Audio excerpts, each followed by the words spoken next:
For they are only reflecting your state, is the title of today's Neville Goddard discussion mind map. So we know, as we've been discussing, that others reflect our state. So let's go a little deeper into this. He describes what a state is here. He says, a state is an attitude of mind, a state of experience with a body of beliefs which you live by.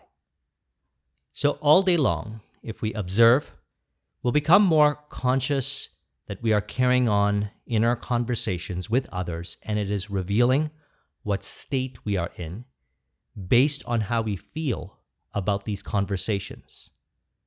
This state plays out as others showing up in our lives to reflect that state. If it feels undesirable, we can enter into a desirable one by carrying on an inner conversation from the premise of the wish fulfilled. As he says here, our attitudes unfold within us in the form of mental conversations. Inner talking from the premises of fulfilled desire is the way to consciously create circumstances. So if we imagine someone, because imagination creates reality, we might imagine them how we once had imagined them in the past, perhaps unpleasantly. And we might observe then an inner conversation of disagreement, and it may feel undesirable. It is important to acknowledge at that moment that the past with others is purely imaginal, as all that exists in reality is our state of being now. Reality is now and only now. From this acceptance, we can now enter into our ideal state by carrying on an inner conversation with them ideally and feel ourselves into that state. He says, your environment and all within it reflects that which you are in consciousness. As long as you continue to be that in consciousness, so long you will continue to outpicture it in your world. So we change how we are in consciousness by inner conversation that implies what we are being now. Reality is now and only now. And what if one looks around and on the surface level, it seems by applying this information, things appear the same in our relationships like our past? Well, from my experience, it indicated that although I was not seeing visible changes, that there are actually invisible changes occurring that are subconscious, as in we might not be consciously aware of them. If not seeing visible changes feels uncomfortable, we can say to ourselves that although changes might not be visible, it is still happening. Although we might not be consciously aware of the changes, they are still occurring.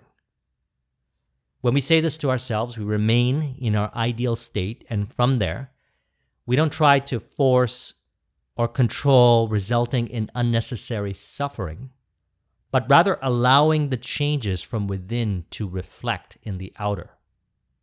For example, I remember a friend who seemed to speak controllingly. It seemed like he was telling me how to live my life when I was around him, and I didn't like it. Of course, he was only revealing what I was allowing. I did, however, enjoy his friendship as a whole, but what he was suggesting seemed to throttle my flow. The reality is, it was I that was throttling my own flow by what I was suggesting to myself based on what he was saying. As there's only one cause, and that is what we are conscious of being in the moment. So I started to imagine us always relating ideally, and all our conversations being ideal. Every time he would pop up in my mind for whatever the reason may be, I observed what imaginal inner conversations I was having with him. If I noticed I was imagining him to play the role of seemingly controlling me, I would imagine him lovingly saying, "You know what? Everyone is good. They know what they want. People are doing their thing and I'm doing my thing, and all is good and I let people be," or something like that. The first time we hung out, he appeared to say the same things as before. However, I knew it was going to change, so I let him be. I didn't react to what he was saying.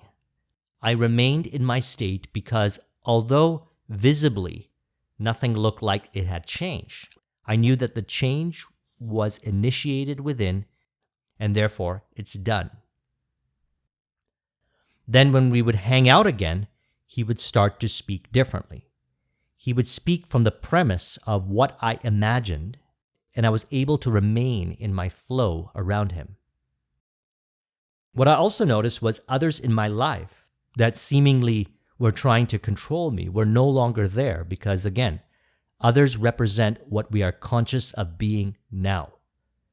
So I changed inside, and others reflected the change some way, somehow, as all roles are played, including my own, on the bridge of incidents to reflect what we are conscious of being now. So we see then that although the changes might not be visible at first, we notice the shift in consciousness during the imaginal act, and we accept it as done, and they will reflect. It reminds me of what Neville mentioned in his revision lecture. He says, "When I meet people tomorrow that today disappointed me, they will not tomorrow, for in me I have changed the very nature of that being. And having changed him, he bears witness tomorrow of the change that took place within me." So I like how he says, having changed him, he bears witness tomorrow of the change that took place within me. The change happens in consciousness, and since we share the same consciousness, we accept that as the reality now, and it reflects as what we are conscious of being by them mirroring it. Again, this is because there is one consciousness, as he says here. There is no one that is not all that is. For consciousness, though expressed in an infinite series of levels, is not divisional. There is no real separation or gap in consciousness. So what we are conscious of being now is what is outpictured. All roles are played on the bridge of incidence of what you are conscious of being to reflect it. So he ends up with his own story of how he got to the point where he deals with me in mutual harmony. And how it happens, well, that's the bridge of incidence, which always makes for an interesting story. However, we are taught that the cause is within, and it is what we are conscious of being now. So how do we know what we're conscious of being now? Well, look inside. Go beyond the outer senses and observe how you feel and or observe your inner conversations of how you are imagining others, what you are thinking feelingly too. And if it's not ideal, apply what he says here. Then we simply act by clear imagination and intention. We imagine the wish fulfilled and carry on mental conversations from that premise. The right inner speech is the speech that would be yours were you to realize your ideal. In other words, it is the speech of fulfilled desire. So you can feel yourself into the state, think feelingly of how it would be ideally between you and them, and you'll notice that that state is what you are now conscious of being. You'll know by how you feel, and you may also notice that when you think of the person, any inner conversation with them that shows up is ideal. So another way I like to work with this is whenever I see someone in public, to imagine them as having their ideal, loving life, getting what they want in their life with joy, bliss, and ease, which allows me to remain in how I consciously desire to be.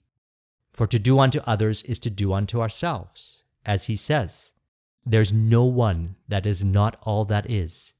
For consciousness, although expressed in an infinite series of levels is not divisional. There's no real separation or gap in consciousness. And it often plays out instantly. For example, I remember going down the elevator the other day, and there was someone standing beside me, and both of us were facing the front. I imagined them having a wonderful day, which I normally say something like that when we leave the elevator, but this time I did it in my imagination. And during the ride down, they turned to me and smiled. That is, again, because people reflect what we are conscious of being now, and I believe that people are thankful for imagining lovingly for them, and thus it played out. And so we could do this wherever, even in business. We can imagine lovingly, for example, releasing the idea of seeming competition that could take away your business.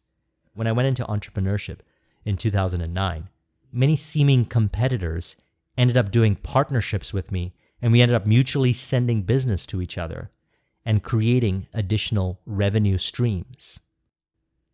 And I also recommend noting the results, because when we see the results, it further acknowledges the creative power of imagination to transform our relationships in all areas of our lives.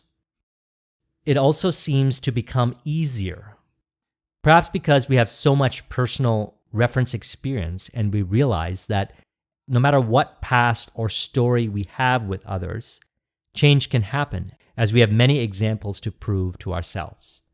So again, this is all about what we are conscious of being now. And how do we know? Based on observation.